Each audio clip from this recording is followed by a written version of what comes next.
Hey, what's up you guys? Welcome back to the channel. It is Rob, your local problematic Leo, and today on Dress to Kill, we finally get to customize Sevagoth Prime. Now, before we jump into all of that, I do want to thank all of the well wishes for me to get better soon on the comment section in the last video. As you can tell, we're still not 100% there, but we are making progress.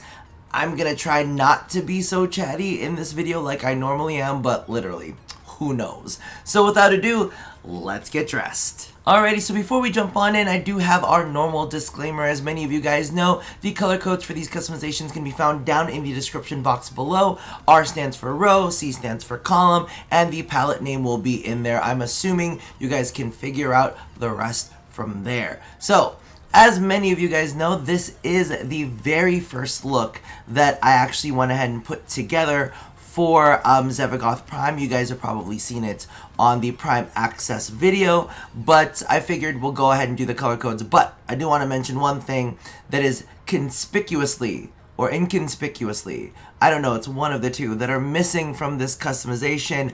I clearly do not have the Unity sigil that I normally have on the chest, and that's because he's got a big old spike, and he also has this cloth piece that comes down.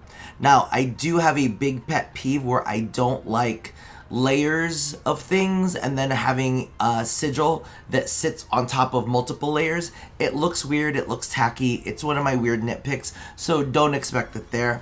Also, another thing that is not here, oh my god, did I forget to customize that sign? I don't know, I think the sign is fine.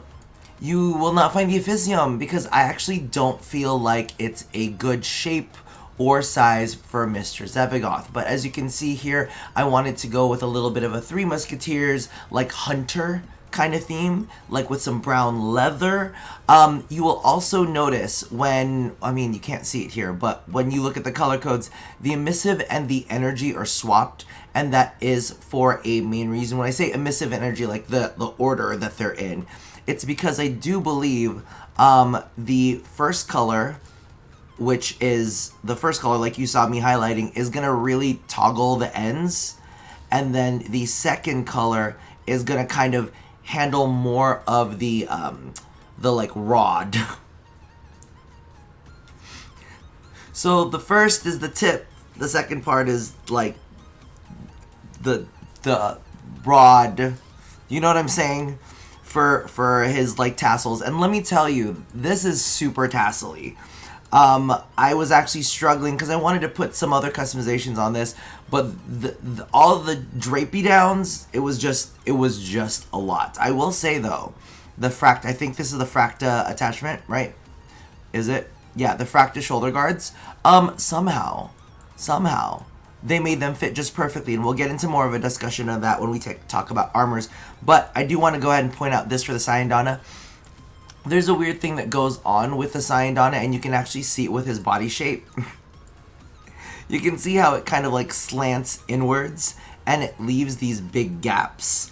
And me being like a nitpicky bitch, it's just weird for me to have such an intense drop off. So you can kind of see it there, right? Where it's like, here's his back, but that curve comes so much in that this looks kind of weird hanging out on top. So I've really looked through a whole bunch of SANDRs, and there's very few that don't trigger me.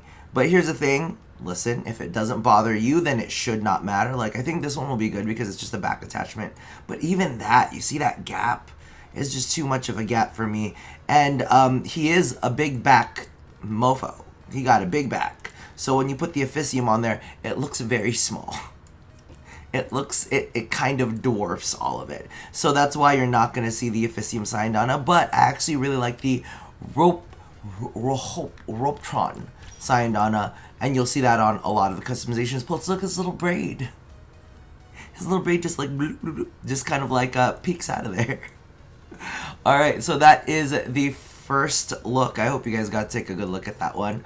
I don't think that they've done anything with the, what is it called, with the Signas quite yet for him, but I do kind of like the way that this Signa looks. So let's go ahead and move on to our second. So this theme was kind of like hunter, Three Musketeers-y, but now I wanted to go more into the spectral world. I wanted to kind of do something that was like slightly phantasm-y, slightly gothic. And here's the thing, we're talking about the Cyandanas again.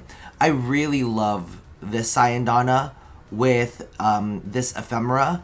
When you're playing with it from the back, you just get these like dots of light, and then you get these streaks that come out of it. Oh my god, it's so pretty. So I did want to continue with that, but we're going to talk about armors now, because can I just say, for those of you guys who are unaware, I do believe that a lot of the pieces, when they come out with a new Warframe or when they come out with a new Prime, they have to adjust the placements of armor pieces, what is it called? Manually. Like, I think that they auto-attach initially, and then they actually have to go in and tweak it themselves. But let's take a look at the arms, because let me tell you, this was I was like thinking to myself, I was like, oh my god, I'm not going to be able to use anything. He's got all these weird spikes. It's just not going to look right, right? But, I'm on the wrong side. I'm on the wrong side. Oops. Sorry, ignore that. But they do a really, really good job. So if you see like the Naimore, look at that. They kind of like flail out, and it's almost like these pads are like, what do you call this? Like they're staggered on each other, and it looks really, really good. I was actually very tempted to use the Naimore ones on this look, just because I loved how the crystals looked. But oh my god, we saw how the fractal looked on this. There's a couple other ones that I was like, you'll see this one later, but the Kokiri, you see how literally the spike is going through the hole, and now it looks like there's blood spatters, which is a teaser for the next look that we're going into. But that's a really, really good placement. Where's the Porta? Look at that. They have the Porta spinning around the spike. Who is doing this? Because whoever has done this, I'm very, very happy with you. You did a fantastic freaking job. I think I was looking at Spritsail, and I think even Spritsail struggles. But Spritsail looks good on all of the other ones. This weird one, this Tenno shoulder plate, I was tempted to do that too, because it kind of just like fans out to the side. I was like, who is making all of this happen? Where's the Dendra? I know it's an alphabetical, not Dendra. Oh my god, it's not even the Dendra. It's not even the Atavist. They made the spike go through that. That is chef's kiss placement right there. That is chef's kiss placement.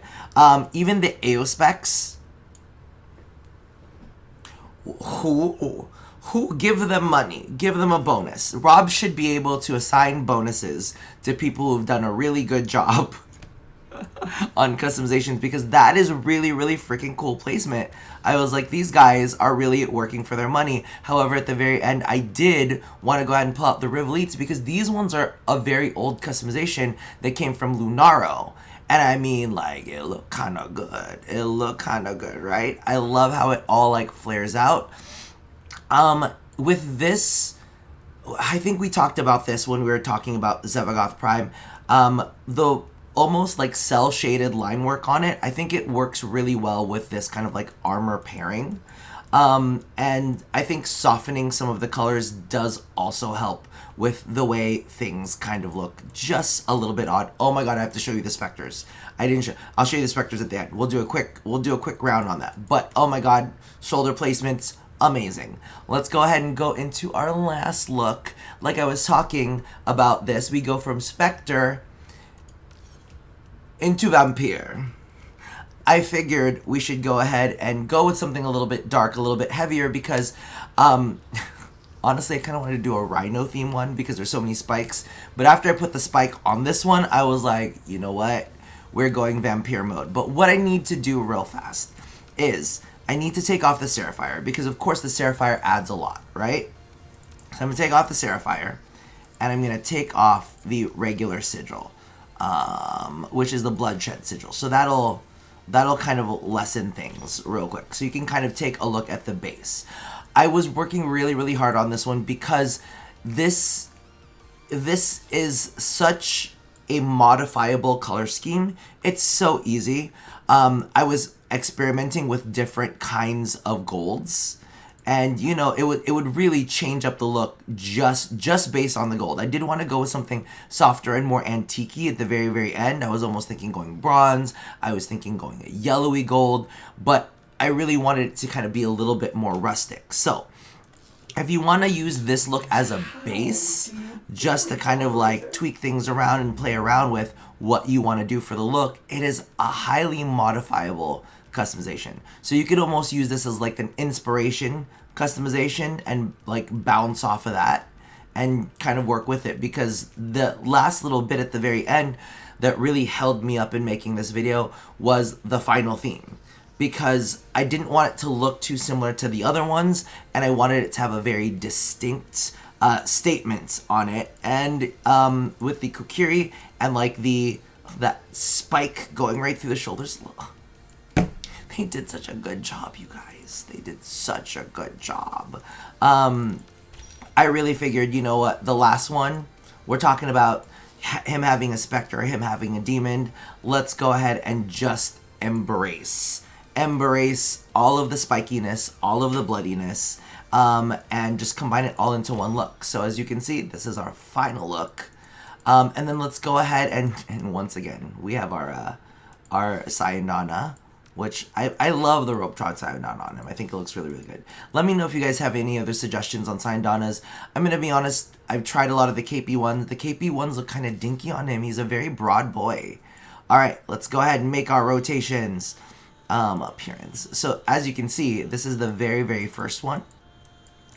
I did want to use a different one actually, of when it comes to his attachments for the ephemeras. There's so many really, you kind of have to like embrace the weirdness of how the ephemeras work on these, because like that kind of looks good, right? You can use the Okuri tails. I didn't really like how the Seraphire's and Wrap Wings look, because they do attach specifically to arms. I was actually considering going with this so that he could have some wings, and maybe that's where we're actually gonna leave it. But I mean, even if you look at like the Toxin one, you get this like glow from inside, which is kind of cool. The Fire one looks good too, because it's almost like Hellfire. Like there's so many different ways you can go with this, but we'll stick with this for now and we'll call that one his. Okay? Let's take a look at the next look. And keep in mind, all I did for this one is I just did hit copy Warframe colors. So as you can see, this is where we're coming up with the, what is it called?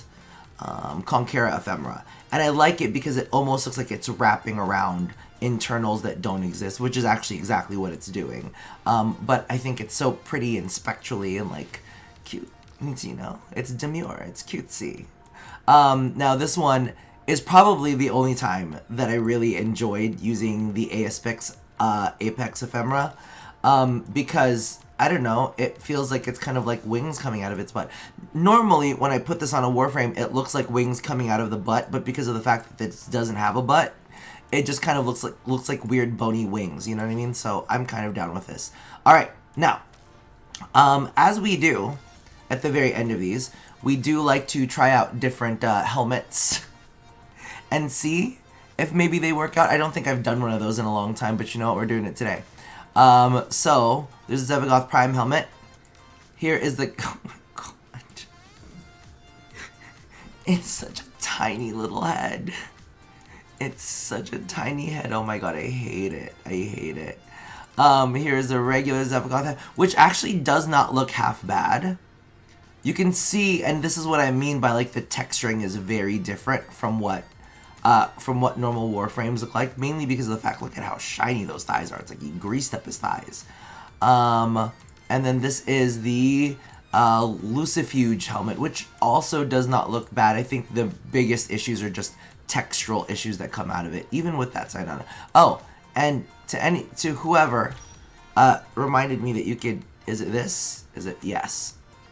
That we should be able to do this. You can hold, what is this, shift and zoom in and zoom out of specific areas, drag and drop a little bit, so that way we can look at that very strange, what is it, sigil, not sigil, you know what I'm talking about. Anyway, that is gonna do it for me for now. Hopefully you guys found some inspiration in these looks.